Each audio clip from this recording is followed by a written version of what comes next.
We begin with evasion. Which kind of predator? Any apex predator.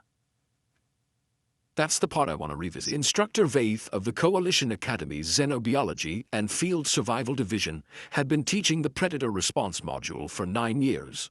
The module covered evasion strategies, threat assessment protocols, psychological response management under extreme predator pressure, and species-appropriate de-escalation techniques.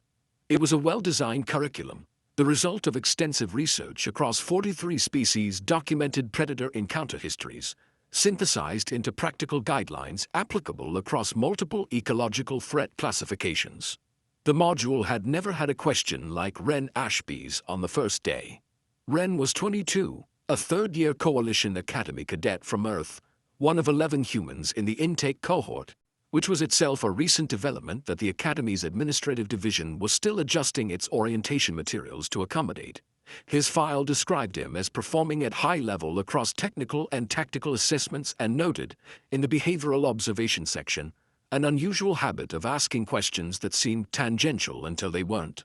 The classroom held 38 students from 14 species. The Garothi pair in the back row, who were the largest beings in the room at approximately 2 meters 40 and who had the natural bearing of apex-adjacent predators themselves. 3 Velhari students whose biology ran cold and quiet and who moved with a conserved precision of prey-evolved species. The Keth student in the containment suit who communicated through a translation membrane. Ren in the middle row with his tech glove and his raised hand and his question about which kind. Vaith had taught all 14 species combinations in various configurations. The question, which kind, had not previously emerged from any of them regarding something the curriculum had categorized as settled. The module addresses apex predators, Vaith said carefully. The largest ecological threat classification. Anything rated above a standard predator encounter threshold. Ren's hand was still partly raised, unhurried. Right, but on Earth, we categorize by behavioral pattern rather than size. Because the escape protocol for an ambush predator is basically the opposite of the protocol for a pursuit predator. And both of those are different from what you do with a territorial predator versus an opportunistic one. A brief pause, the kind that contains more information than the gap itself. The protocols in the module so far assume evasion. For some predator types, evasion triggers pursuit.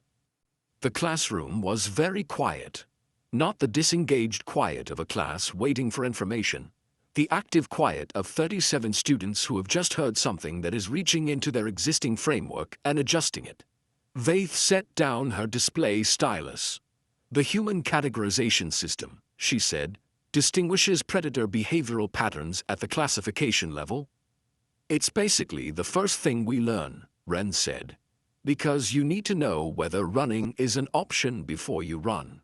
If it's not an option and you run anyway, you've just activated a chase response in something faster than you.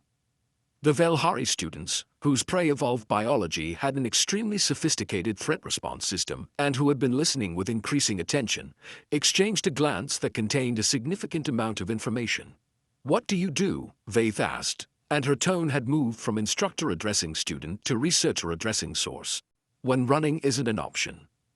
Ren considered this with the honest thoughtfulness of someone accessing not a curriculum but accumulated generational knowledge. Depends on the type. For ambush predators, you make yourself a worse target. Size display, noise, unpredictable movement. They're calculating risk versus reward constantly, and if you shift the math, they often disengage. For territorial predators, you demonstrate your leaving, slow, non-threatening withdrawal. For pursuit predators. He paused.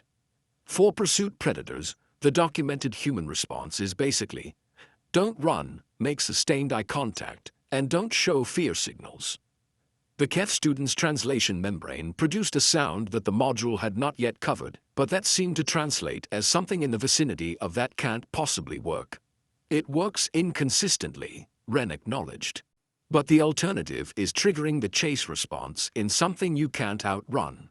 Inconsistent is better than certain. Vaith picked up her stylus. Not to write, to have something in her hand while she restructured a lesson plan she had taught successfully for 9 years. The module, she said, slowly, recommends evasion as the primary response across all apex predator categories. The module recommends it for the encounter types most common in the curriculum source species, Wren said, with the care of someone who does not want to be impolite about this. Most of the source species evolved in ecosystems with different predator distributions than Earth. Earth has an unusual concentration of pursuit category predators in the large body range. Our protocols developed around that. How many apex class pursuit predators, Vaith asked, does Earth have in the large body category? The number Wren named produced a silence of a different quality than the previous one. The Garathi students, who had been leaning back in their seats with the settled energy of beings who did not typically find survival modules personally challenging, were now sitting slightly differently. Not forward. More like the subtle recalibration of beings who have encountered new information about a species they had categorized and are quietly updating that categorization. The practical demonstration that followed was not the one Vaith had planned.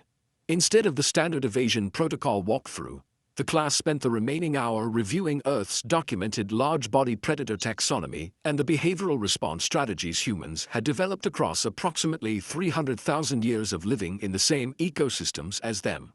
The Velhari students asked the most questions because their threat assessment architecture was sophisticated enough to immediately recognize the value of a classification system this granular. The Garathi pair asked fewer questions, but their quality was extremely precise, and they took notes, which Wren noticed and found quietly interesting. At the session's end, Vaith made a notation in the module's feedback system that the curriculum's predator classification framework required revision to incorporate behavioral pattern categorization before the evasion protocol recommendations, and that the revision should reference Earth ecological history extensively. She also made a personal notation, not in the official system, that the behavioral observation section of Wren Ashby's file, specifically the part about questions seeming tangential until they weren't, was considerably more accurate than it appeared. Wren collected his things at the session's end, tech glove powering down, and was almost at the door when the Keth student's translation membrane produced a question directed at him. The translation was, "On your planet, the predators, the pursuit category. Did you ever win?" Wren considered this with the same honest access as the earlier answers.